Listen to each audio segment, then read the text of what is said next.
Televisión, cuando llegamos a los 45 días de guerra, ahora mismo la afirmación por parte de Irán es que se ha saltado el bloqueo impuesto en Hormuz por Estados Unidos. Pese a la aparente seguridad de Donald Trump, pese a la contundencia en las palabras desde Washington, Irán asegura que ha conseguido lo que muchos ya vaticinaban: esquivar este bloqueo en su casa, en su estrecho. Israel lo niega. Estados Unidos lo niega y lo hace mientras Europa parece estar diciendo basta tanto a Donald Trump como a Benjamin Netanyahu en la otra gran confrontación de estos 45 días de guerra: la lucha política. Comenzamos y lo hacemos, atención, con una noticia de última hora, porque un funcionario de la Casa Blanca asegura que podrían haber futuras conversaciones directas con Irán. Después de esas negociaciones fallidas este fin de semana en Islamabad, desde la Casa Blanca apuntan a reuniones directas entre Irán y Estados Unidos, pero atención, todavía sin fecha. Se ha hablado del martes, se ha hablado del jueves. Pues de momento, la versión oficial, lo que están diciendo directamente desde Washington, es que las conversaciones sí podrían ocurrir, pero atención, aún sin fecha. Y es que pese a todo podrían haber nuevas negociaciones entre Irán y Estados Unidos, pero atención, ya no hablamos de fecha ni de localizaciones, sino de quién iría a estas reuniones, porque el presidente de los Estados Unidos, Donald Trump, podría ir directamente a estos encuentros. Es lo que ha asegurado el presidente este martes, diciendo que Estados Unidos está más inclinado a desplazarse a Pakistán para mantener nuevas conversaciones con Irán y con su presencia. Todo en un intento por desbloquear la grave crisis diplomática y militar que está afectando a Oriente Medio. Según las declaraciones que ha realizado al New York Post, el presidente de los Estados Unidos ha afirmado que las negociaciones podrían producirse en los próximos días, lo que acaba de decir la Casa Blanca, por otra parte. ¿Qué supondría esto? Una reactivación inmediata del diálogo tras el fracaso de la última ronda de contactos celebrada en Islamabad. Las conversaciones llegan en un momento de máxima tensión, después de que las negociaciones mantenidas durante el fin de semana en la capital pakistaní concluyeran sin acuerdo, aunque ambas partes dejaron abierta la vía diplomática para seguir negociando. Pero claro, una cosa es lo que se dice después de lo que ha ocurrido en Pakistán, en Islamabad, y otra cosa es lo que acaba ocurriendo. Pues ahora mismo Donald Trump, que abre la vía de Pakistán y que asegura, atención, que el acuerdo se podría conseguir en 2 días. Pero ojo, no pongamos únicamente la mirada en Pakistán, porque las negociaciones hoy se están produciendo en Washington DC, unas negociaciones que buscan que se apruebe un alto el fuego entre Israel y Líbano, y no solo por el propio cese de las hostilidades, sino porque es clave para que estas futuras negociaciones en Pakistán o donde sea funcionen. Ahora bien, ¿lo harán? El presidente de Líbano, Joseph Aoun, desde luego tiene esperanza. Aún ha expresado este martes esta esperanza con respecto a que las conversaciones directas previstas en Washington con Israel marquen un punto de inflexión para poner fin a la crisis que golpea al país. Espero que el encuentro en Washington marque el comienzo del fin del sufrimiento del pueblo libanés en general y de los del sur en particular, ha señalado en un comunicado oficial, en unas declaraciones cargadas de expectación ante la apertura de este nuevo canal diplomático. Y mientras tanto, mientras el propio Donald Trump busca enfriar la contienda, o las contiendas, vayamos al lugar más caliente de la misma, al estrecho de Hormuz. El escenario en el Golfo Pérsico ha pasado de la retórica a la colisión técnica. A pesar del despliegue masivo y el bloqueo naval decretado por la administración Trump, que entró en vigor este lunes, al menos 2 buques vinculados a Irán, el granelero Cristiana y el petrolero Elpis, habrían logrado cruzar el estrecho de Hormuz, lo que supondría un desafío abierto al torniquete militar del CENTCOM. Este movimiento no es una filtración accidental, es un despliegue táctico que busca exponer las limitaciones físicas de la vigilancia estadounidense y medir la voluntad real de Washington para ejecutar su amenaza de interceptar cada embarcación. La consecuencia técnica de este cruce es una deslegitimación de la disuasión en el punto más crítico del mapa energético global. El hecho de que un tercer buque, el metanero chino Rich Sterry, también haya transitado hacia la zona de Omán, convierte este incidente en un jaque geopolítico desde Pekín, donde el propio Pekín observa de cerca la capacidad operativa de la Armada estadounidense. Todo con un beneficio que es evidente. Irán demuestra que mantiene el control de facto sobre las rutas de navegación mientras fuerza a Estados Unidos a una encrucijada estratégica: permitir el flujo y aceptar la derrota política del bloqueo, o intervenir militarmente sobre buques comerciales, lo que detonaría una espiral de pánico en unos mercados donde el crudo ya cotiza bajo una prima de guerra extrema. Y mientras Irán presume, Estados Unidos lo niega. La maquinaria militar de la administración Trump ha pasado de la orden ejecutiva a la eficacia operativa en aguas de Oriente Medio. Con más de 10.000 efectivos, una docena de buques de guerra y decenas de aeronaves en posición, Estados Unidos asegura que el bloqueo naval sobre los puertos iraníes se ha consolidado en sus primeras 24 horas como un filtro implacable. Los datos que nos da el CENTCOM son reveladores de ser ciertos. Según ellos, ninguna embarcación ha logrado burlar el perímetro y 6 buques mercantes ya han capitulado ante la autoridad cinética de las fuerzas estadounidenses, viéndose precisamente obligados a retornar a puerto. Esta imparcialidad en la aplicación del bloqueo, que afecta a naves de todas las banderas que intenten comerciar precisamente con Irán, marca un punto de no retorno en el uso del poder naval como herramienta de coacción económica directa. Las autoridades estadounidenses subrayan que la medida se está ejecutando de manera imparcial sobre embarcaciones de todas las nacionalidades, afectando a cualquier barco que tenga como destino u origen puertos iraníes. Al mismo tiempo, Washington ha señalado que sus fuerzas continúan garantizando la libertad de navegación para los buques que transitan el estrecho de Hormuz con destino a puertos no iraníes, en uno de los corredores marítimos más estratégicos del mundo.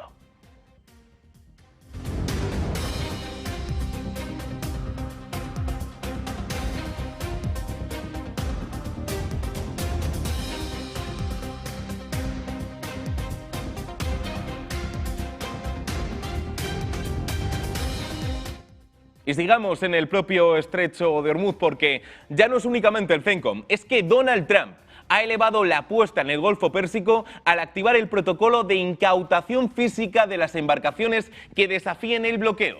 Según las informaciones de última hora, atención, los buques vinculados a Irán que sean interceptados por la Armada estadounidense ya no serán simplemente obligados a dar media vuelta, sino que serán escoltados hacia zonas de retención militares designadas en aguas internacionales. Esta medida transforma una operación de vigilancia en una guerra de activos, donde cada buque incautado representa una pérdida multimillonaria para la red logística de Teherán y un golpe directo a su capacidad de financiación exterior. Desde un punto de vista técnico, la creación de estas áreas de espera, como se llaman, supone un desafío jurídico y logístico sin precedentes.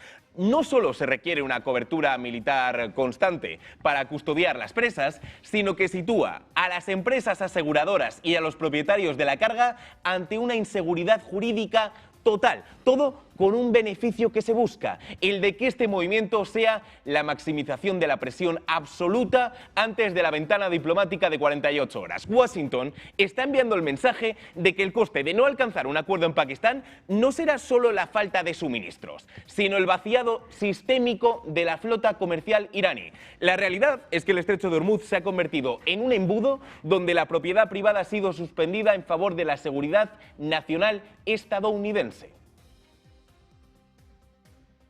Y seguimos realmente pendientes de esas negociaciones que pueden ocurrir entre Estados Unidos e Irán. Hablábamos hace unos minutos de que no había ningún tipo de tiempo acordado, ninguna fecha acordada. Pues atención, porque según el canal ABC de Estados Unidos, precisamente se podría celebrar esta ronda de negociaciones directas entre Washington y Teherán antes del inicio de la próxima semana. Se ha estado hablando mucho de pasado mañana, de cómo podría ser el jueves el comienzo de estas negociaciones entre Estados Unidos e Irán. Pues ahora mismo, según un funcionario estadounidense ha transmitido a la propia ABC, se realizarían estas reuniones antes del inicio de la próxima semana. Veremos si esperan a que cierren los mercados para poder celebrar de nuevo este fin de semana una nueva reunión de contacto entre Estados Unidos e Irán. Y hablemos precisamente de Irán, porque el portavoz del Comité de Seguridad Nacional de Irán, Ibrahim Rezaei, ha endurecido este martes el tono sobre el futuro del alto el fuego al advertir que la tregua no podrá prolongarse si no se reconocen los intereses estratégicos de Teherán. En una declaración difundida por medios iraníes, Rezaei afirmó que el fin del alto el fuego no debe implicar una simple prórroga, sino que debe desembocar en una decisión clara por parte de Estados Unidos e Israel. Las fuentes iraníes niegan los informes sobre un acuerdo para celebrar la próxima ronda de conversaciones en Islamabad y afirman que todavía no hay información sobre un acuerdo para celebrar conversaciones en Islamabad o en otros formatos. Según sus palabras, las opciones son dos: reconocer los derechos de Irán, incluido su control sobre el estrecho de Hormuz, o reanudar la guerra. El portavoz añadió que Teherán no permitirá que la otra parte utilice este periodo de tregua para rearmarse o preparar nuevas operaciones militares. Además, advirtió que si no se aceptan las condiciones iraníes, el alto el fuego deberá considerarse anulado de forma definitiva. La declaración eleva de nuevo la tensión regional y sitúa el control de Hormuz como eje central de cualquier posible acuerdo. Y de Irán vayamos al otro protagonista en esta contienda, que es Israel. Atentos a las palabras de David Barnea, que asegura que el objetivo de Israel en la guerra es el de la caída irreversible del régimen. Las declaraciones de Barnea, que es el director del Mossad, han confirmado que la ofensiva contra Teherán ha entrado en una fase de guerra de desgaste estructural. Al afirmar que la misión para derrocar al régimen aún no ha concluido y que los resultados se materializarán incluso tras el cese de los ataques, Israel está señalando una hoja de ruta posbélica, una hoja diseñada para implosionar el sistema de poder de los ayatolás desde dentro. No estamos ante una operación militar convencional con un inicio y un fin definidos, sino ante una campaña de persistencia que utiliza el vacío de poder tras el asesinato de Ali Khamenei como un catalizador para el colapso definitivo. La realidad técnica detrás de estas palabras sugiere que el Mossad ha activado una red de activos durmientes y mecanismos de sabotaje institucional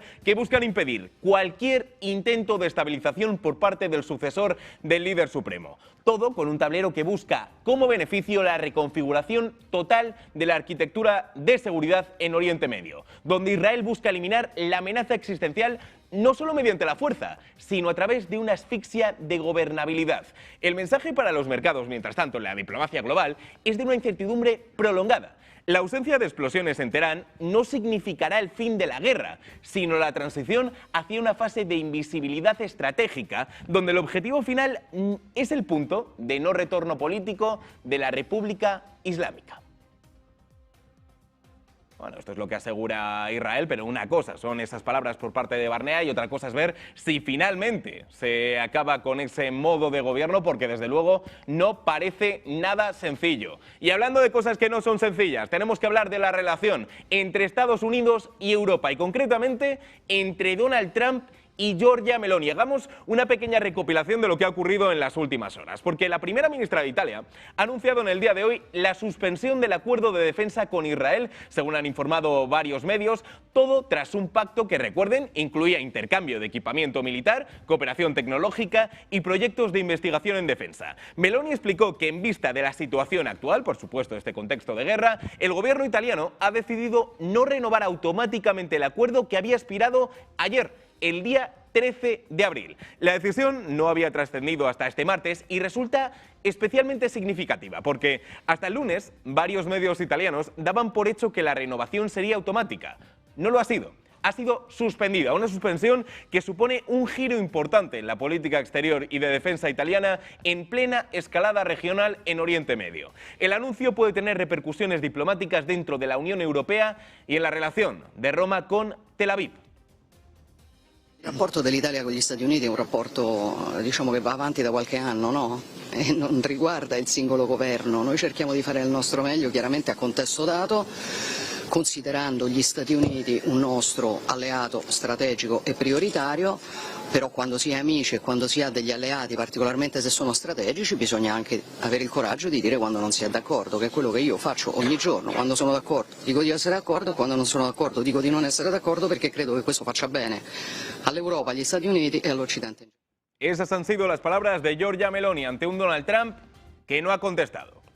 En absoluto, porque el presidente de los Estados Unidos ha elevado la tensión diplomática con Italia tras cargar públicamente contra la primera ministra, contra Giorgia Meloni, en una entrevista. Una entrevista que ha dado al diario Corriere della Sera, en la que afirma que no entiende por qué Italia no quiere implicarse más en el conflicto. En sus declaraciones, el mandatario estadounidense afirmó: Giorgia Meloni no quiere ayudarnos en la guerra. Estoy conmocionado, añadiendo que pensaba que la líder italiana tenía coraje. Además, Trump volvió a cargar contra el Papa al asegurar que no tiene ni idea de lo que está pasando en Irán. Todo en una nueva escalada verbal tras los recientes choques con el Vaticano por la guerra. Estas declaraciones llegan en un momento especialmente delicado para las relaciones entre Washington y Roma, después de que Italia suspendiera el acuerdo de defensa con Israel y Meloni criticara como inaceptables algunos comentarios previos de Trump sobre el pontífice. Hablamos de un choque que refleja un creciente distanciamiento entre ambos líderes en plena crisis de Oriente Medio. Y atención, porque tenemos respuesta de Italia. Una respuesta a través, atención, del ministro de Exteriores del propio país, que a través de su cuenta de Twitter ha lanzado un mensaje bastante contundente al presidente de los Estados Unidos. Lo están viendo en sus pantallas. Un mensaje en el que Tajani asegura que somos y seguiremos siendo firmes defensores de la unidad occidental y seguiremos siendo, por otro lado, aliados incondicionales de Estados Unidos. Pero atención, porque a pesar de que estamos acostumbrados a la lealtad mutua, al respeto y la franqueza, también estamos acostumbrados a decir lo que pensamos. Una declaración que se ha realizado en el día de hoy y en la que aseguraba que Italia siempre defenderá sus intereses tras las declaraciones del presidente de los Estados Unidos, Donald Trump, sobre la primera ministra italiana Giorgia Meloni. De nuevo, un Tajani que decía: somos y seguiremos siendo firmes defensores de la unidad occidental y aliados incondicionales de Estados Unidos. Pero esta unidad se basa en la lealtad mutua, el respeto y la franqueza. De nuevo, mientras decían lo que pensaban, porque eso es lo que hacen las personas serias. Hasta hoy, el presidente Trump consideraba a Giorgia Meloni una persona valiente. No se equivocaba, porque es una mujer que nunca se amilana ante lo que piensa. Y sobre el Papa León XIV, dijo exactamente lo que todos los ciudadanos italianos pensamos. Ese ha sido el mensaje explosivo de Tajani en X. Recuerden que Meloni de nuevo había calificado de inaceptables las declaraciones de Donald Trump sobre el Papa, mientras que él había respondido posteriormente criticando su falta de voluntad para ayudar a Washington con Irán y sus políticas de inmigración. La respuesta del ministro Antonio Tajani a las críticas de Trump marca un cisma diplomático dentro del bloque conservador occidental. Al defender la lealtad mutua y respaldar a Giorgia Meloni frente a los ataques del presidente estadounidense, Italia está estableciendo un límite estratégico. La unidad con Washington no se aceptará a costa del respeto institucional. La controversia ha alcanzado una dimensión espiritual inédita tras las críticas de Trump al Papa León XIV, a quien acusó de debilidad frente a Irán. Este choque no es una simple anécdota, es una colisión de narrativas donde Trump intenta imponer una visión de realismo duro frente a la defensa de la paz y el derecho internacional que abandera el Vaticano y secunda el gobierno italiano. La realidad técnica es que esta tensión debilita la cohesión necesaria para gestionar la crisis en el estrecho de Hormuz. Mientras Trump utiliza la asfixia diplomática para forzar a sus aliados a una mayor implicación militar, Roma responde reafirmando su autonomía moral y política. Todo en una fractura de una Europa más aislada y un Washington que, al atacar a figuras de consenso como el pontífice o líderes aliados como Meloni, arriesga una fragmentación de la alianza que podría dejarles sin apoyos logísticos claves en el Mediterráneo. Estamos en un punto de inflexión, donde la postura de mano dura de la Casa Blanca ha chocado con el muro de la identidad europea, convirtiendo una disputa geopolítica en una crisis de valores de consecuencias impredecibles. Y mientras tanto, tenemos que irnos precisamente con la última hora, porque según muestran los datos de seguimiento, varios buques más, ya no habrían sido solo 3, sino varios buques más habrían atravesado el estrecho de Hormuz.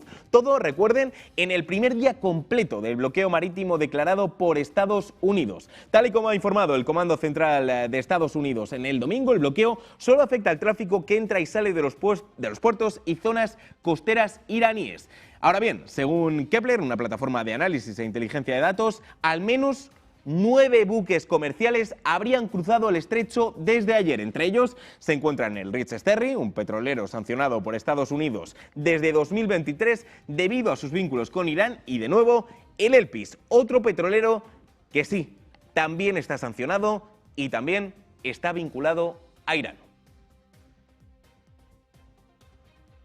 Pero antes de hablar y seguir hablando precisamente de lo que está ocurriendo en el estrecho de Hormuz, cuya imagen también están viendo en sus pantallas, tenemos que seguir hablando de esa fractura total entre Donald Trump y Europa. Atención, una fractura que comienza directamente este domingo, porque Donald Trump podría haber perdido a Europa, o al menos Donald Trump podría haber perdido a su Europa, porque desde el domingo ante lo que estamos, de hecho, es un ambiente de pérdida absoluta, de derrota absoluta por parte de Trump en el viejo continente. Empecemos precisamente por Hungría, donde el hombre al que apoyaba, donde Víctor Orbán, que estaba más que establecido en el poder, perdió esas elecciones generales en Hungría y ha desatado una auténtica ola por toda Europa. Estamos en Hungría, bien, viajemos a Italia, que es de donde venimos precisamente. Ya están viendo las tensiones entre precisamente Giorgia Meloni y Donald Trump. Claro, si miramos el mapa de Europa, si había alguien que iba a ser la gran aliada de Donald Trump en el viejo continente, iba a ser Giorgia Meloni. Y hemos visto cómo poco a poco han comenzado a distanciarse. Desde ese ataque a Irán, desde el ataque de nuevo a Líbano, todo, además ahora sumado con esa polémica con el Vaticano y el propio Papa, ha alejado a las dos personas que parecían ser las grandes aliadas entre continentes, los grandes aliados con el propio océano Atlántico de por medio. Pero sigamos viajando, porque hablamos de alianzas históricas. Bien, ¿qué les parece Reino Unido? Sí, sabemos, por supuesto, la historia que ha ocurrido en Estados Unidos y cómo Estados Unidos llegó a ser un país. Pero desde ese momento, la relación entre Estados Unidos y Reino Unido ha sido absoluta. Han luchado en guerras juntos, comparten inteligencia juntos. Y ahora, sin embargo, Starmer parece ir a la suya. Starmer parece haber hecho un Brexit a Donald Trump, porque sí, ahora mismo la postura del primer ministro británico es que va a ayudar en Hormuz. ¿Pero lo va a hacer con Trump? No, porque el propio Starmer se establece, se ve como líder a la hora de intentar abrir ese propio estrecho. Por tanto, hay una separación absoluta precisamente entre los dos países que llevan el nombre de Unido o Unidos en el mismo. Vayámonos a Alemania, porque sí, ahora mismo Merz es el gran aliado de Donald Trump. También hay un componente de miedo. Cuando Donald Trump habló de cerrar bases de la OTAN, habló de España y habló de Alemania. Bueno, pues por si acaso, desde ese momento Merz está bastante tranquilo con respecto a Donald Trump. Algo que irónicamente no se transmite a AfD, porque AfD es el partido que ideológicamente se encuentra más cercano a Donald Trump y que ahora parece estar echándose un paso atrás. ¿Por qué? Para que no les relacionen en Europa, para que los votantes alemanes de cara a las próximas elecciones no piensen en AfD y no piensen también a la vez en Trump. Algo que, atención, se traslada también a Francia y a España. Porque sí, tenemos ahora mismo en estos dos países a dos líderes que no concuerdan demasiado con Donald Trump. Tenemos a Emmanuel Macron, que sí, tiende la vía de la diplomacia, y también tenemos a Pedro Sánchez, que es ahora mismo el líder europeo con el que Trump está manteniendo más pugnas. Pero es que ya no hablamos únicamente de los líderes. ¿Qué va a ocurrir con Bardella en Francia? Esa es la gran pregunta. Parece que también en Francia, aunque se lo están pensando, hay un paso también atrás para conseguir ese distanciamiento con respecto al presidente de los Estados Unidos. Sí, en Vox ese distanciamiento no es así, pero lo que ocurre en estos países, lo que ambos países tienen en común, es que los partidos más próximos a la ideología de Donald Trump tienen el miedo de que el potencial votante no les vote precisamente por esos nexos directos con Donald Trump. Es decir, que la derrota en Hungría ha provocado un auténtico tsunami que, atención, se podría estar desarrollando no únicamente en Estados Unidos de cara a esas elecciones de medio mandato en noviembre de este año, sino también por todo el viejo continente. Ahora mismo, esas son las consecuencias de la derrota de uno de los hombres fuertes de Donald Trump, de uno de los hombres fuertes del presidente de los Estados Unidos en Europa. Y sigamos precisamente hablando de Europa, porque también tenemos que hablar, pues precisamente, de Reino Unido, donde el viceprimer ministro del país, David Lammy, se ha reunido el lunes en Washington con el vicepresidente de los Estados Unidos, J.D. Vance, tras las conversaciones mantenidas entre Irán y Estados Unidos en Pakistán durante el fin de semana. Es vital, decía, que el alto el fuego continúe y que el tráfico marítimo vuelva a fluir libremente por el estrecho de Hormuz. Fue lo que escribió Lamy en X tras hablar con Vance, quien encabezaba la delegación estadounidense en Islamabad. Seguimos trabajando juntos por una paz justa y duradera en Ucrania, añadió Lamy en su publicación. Por tanto, ese acercamiento, pero atención, no es directo con Donald Trump, sino precisamente entre vicepresidentes, entre segundos al mando. Claro, todo esto mientras además no olvidemos que en breves, en apenas unos días, el propio monarca del Reino Unido, el propio monarca británico, visitará Washington, visitará a Donald Trump y veremos qué ocurre precisamente en esa relación. Hablábamos de los distintos países europeos, pues tenemos que hablar precisamente de España, eso sí, sin olvidar antes las palabras del primer ministro de Reino Unido, las palabras de Keir Starmer. That's why we're working around the clock on a credible plan to reopen the Strait. And, Mr. Speaker, I can confirm today that together with President Macron, I will convene a summit of leaders this week to drive forward the international effort we have built in recent weeks, bringing together dozens of countries to ensure freedom of navigation in the Strait of Hormuz. Y ahora sí, centrémonos directamente en la realidad entre el gobierno español y también el gobierno israelí. O no directamente los gobiernos, porque atención, el grupo jurídico israelí Shurat Hadin ha presentado una denuncia ante la Corte Penal Internacional, sí, contra el presidente del gobierno español, contra Pedro Sánchez, por presuntos crímenes de guerra y contra la humanidad, es lo que ha informado INET. Según esta denuncia, la organización sostiene que España habría transferido a Irán entre 2024 y 2025 alrededor de 1,3 millones de euros en componentes de doble uso, incluyendo detonadores y otros materiales relacionados con explosivos que, a su juicio, podrían utilizarse en artefactos militares. Shurat Hadin argumenta que estos componentes serían funcionalmente críticos para la activación de dispositivos explosivos y por ello considera que no se trataría de simples exportaciones civiles, sino de una posible ayuda material al régimen iraní. La denuncia ha sido presentada bajo el artículo 15 del Estatuto de Roma, que permite solicitar a la Fiscalía precisamente la apertura de una investigación preliminar. Por el momento no existe pronunciamiento oficial por parte del gobierno español sobre esta acción legal. Es importante señalar que la presentación de una denuncia no implica la apertura automática de una causa formal ni la emisión de una orden de arresto, ya que corresponde a la Fiscalía evaluar si existen bases suficientes para investigar. La noticia añade una nueva dimensión internacional a la tensión diplomática en torno a la guerra con Irán.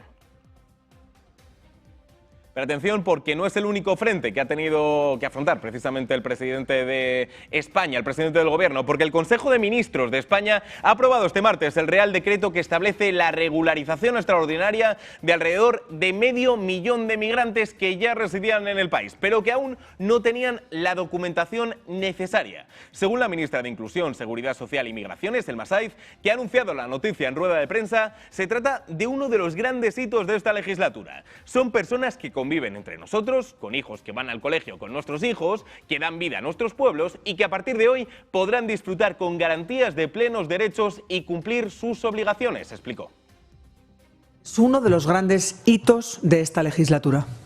Se trata de la aprobación definitiva del Real Decreto para que va a dar comienzo a un proceso de regularización extraordinaria para miles de personas migrantes que ya residen en nuestro país.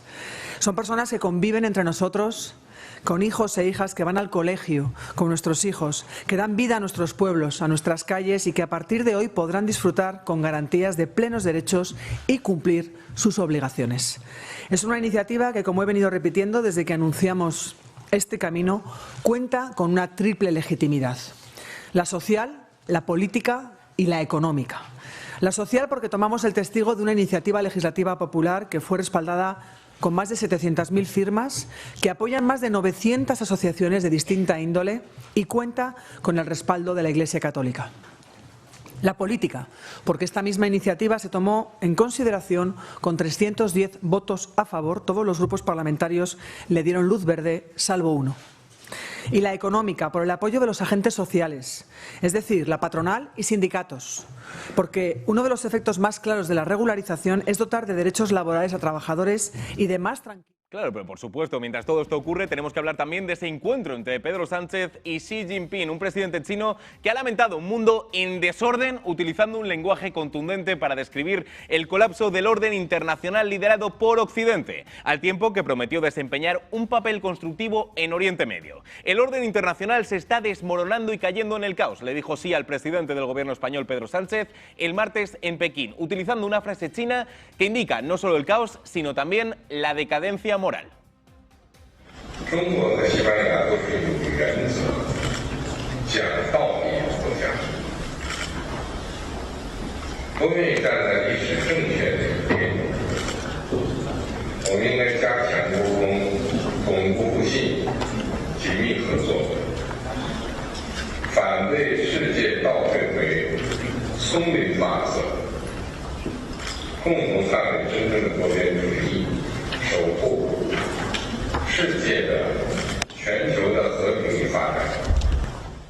Bueno, pues un mundo sumido en caos precisamente por esta guerra en Irán, de la que vamos a seguir hablando precisamente con nuestro siguiente invitado, pero eso sí, después de una pequeña pausa de publicidad aquí, en Negocios Televisión.